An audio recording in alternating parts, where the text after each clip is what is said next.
እንደማመሰግን አላልኩም።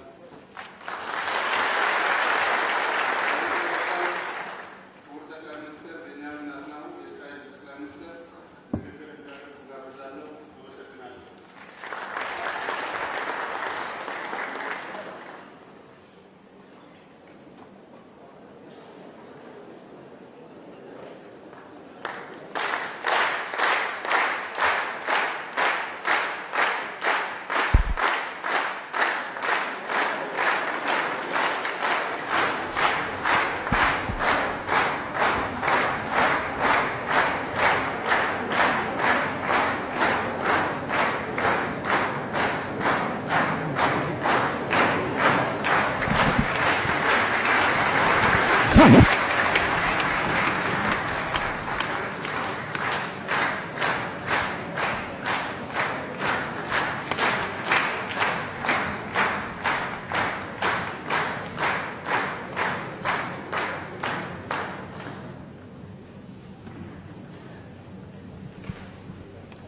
Your Excellency, Prime Minister,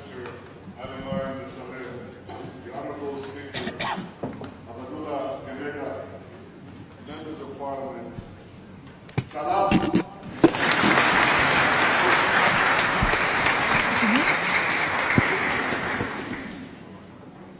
I'm so excited to be here.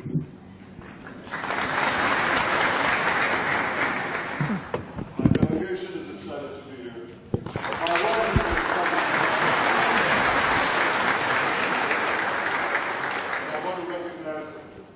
Three outstanding members of our parliament who are also excited to be here. No, they've been here before. Member of Knesset, former member of Knesset, Pina Namanu Shanda, and our ambassador here in Addis Ababa, Belanesh Zevada.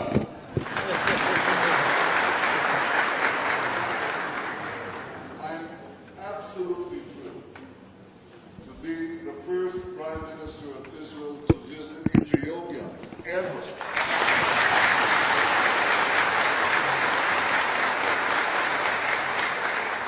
Well, what took you so long? And the answer is, I don't know, but I'm already planning the next visit.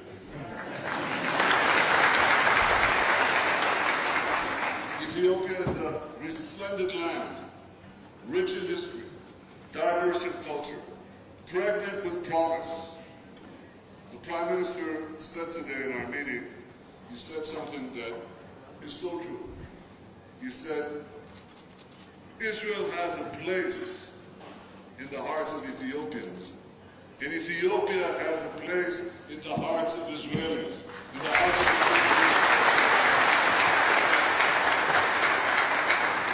I bring you greetings from Jerusalem, the eternal capital of the Jewish people, the place where I grew up, and the place where the Queen of Sheba met King Solomon 3,000 years ago.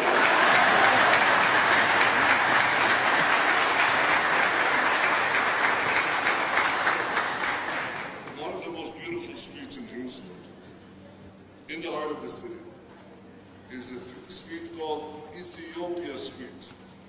And in my youth, I would walk past the majestic Ethiopian church on it. And I felt always that it was just one expression of the enduring bonds between our peoples.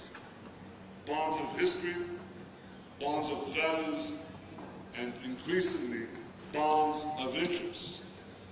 Our historical bonds have continued from the Solomonic era through the rise of Christianity to this day. Our values, I think the bonds of history gave rise to the bonds of values.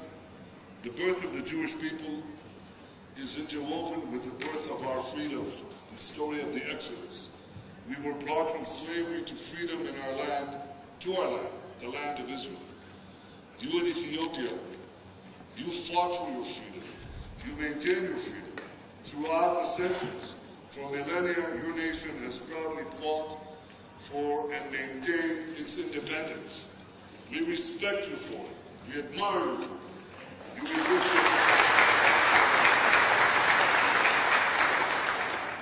You resisted foreign rule and live as a free people ancestral homeland. And we too live as a free and independent people in our ancestral homeland. The struggle for freedom unites our two nations, as does the second value we share, which is nation building. Our return to the land of Israel was just the beginning. We then needed to build our state, a dynamic state, a powerful state. We recognized early on that the diversity of our citizens would be a source of great power.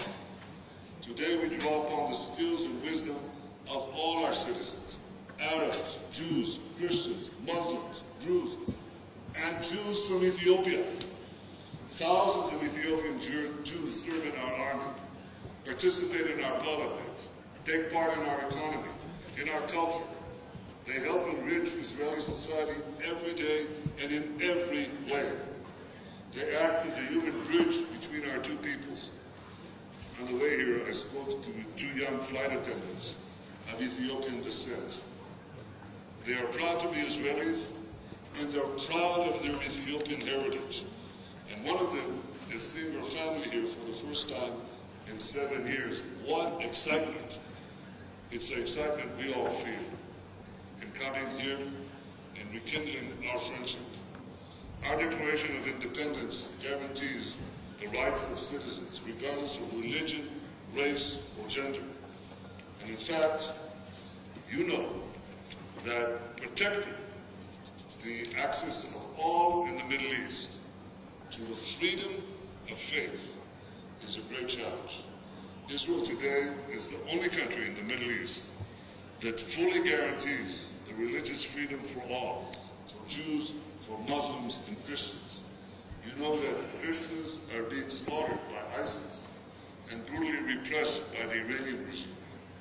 In Israel, as in Ethiopia, Christians thrive, and I'm proud that our Christians, the Christian community in both our countries, are safe, secure, and free. This is something we uphold for all religions, Muslims, Christians, and Jews alike. It's the values we should uphold everywhere in the Middle East and everywhere in the world, in Africa, in Europe, everywhere. Freedom of faith for all.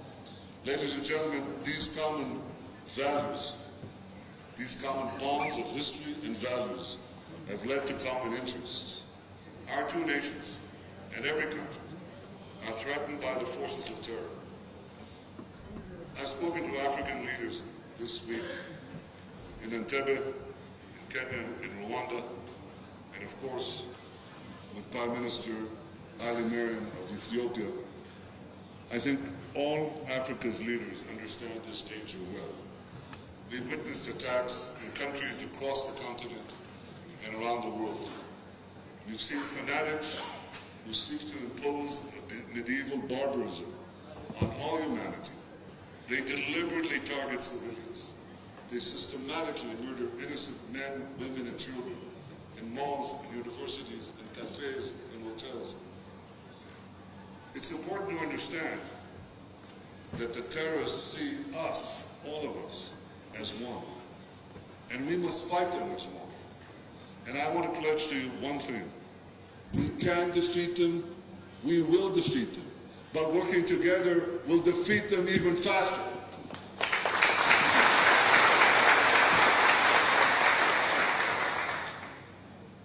My friends, ensuring security is our first common interest, but it's certainly not the last.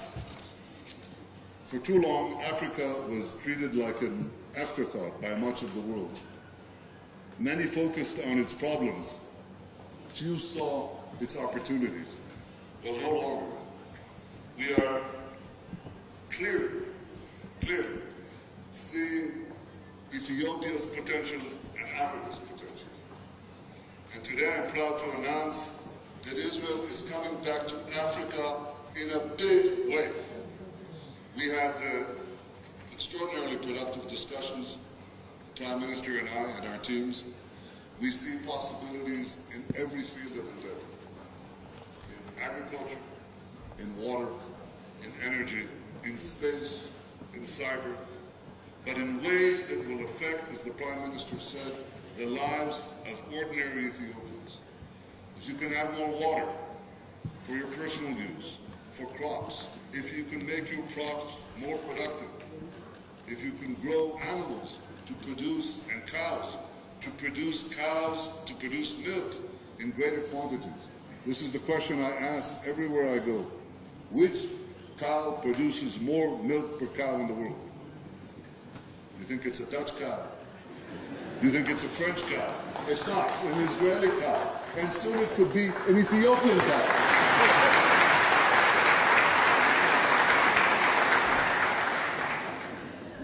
This is my vision for our cooperation. To have Ethiopian farmers enjoy the benefit of Israeli know-how, working together with us. To have water channeled to every direction that you want and wasted very little. To have technology, to have communications, education, medicine. Enjoy the fruits of technology, because the future belongs to those who innovate. Israel is an innovation nation, but we are willing and eager to share our experience with you because we believe in our partnership. I believe that Ethiopia is on the rise. We believe that your industries are growing and innovative. Your influence is spreading. We seek to deepen our ties with you, because when we work together, both of our peoples are better off. It's been nearly 3 decades since an Israeli Prime Minister visited any country in sub-Saharan Africa. And I can promise you, it won't be another 3 decades before another visit. We are talking about future visits to Ethiopia and to many African countries. I want to see Israeli embassies spread throughout the continent, and I want to see every African country represented in an embassy in Israel. This is a vision that we believe in. It's something that we're working for. It's something that we believe in, and it should not surprise you. The founder of our state, of our modern state, was a young man. He was 36 years old when he began, and he died very early at 44. His name was Theodor Herzl. And Herzl was a modern Moses.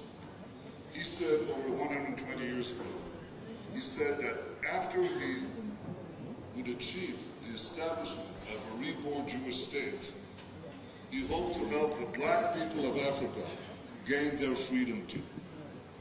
It was that same partnership from King Solomon, that same partnership from long ago, the same idea of the Exodus.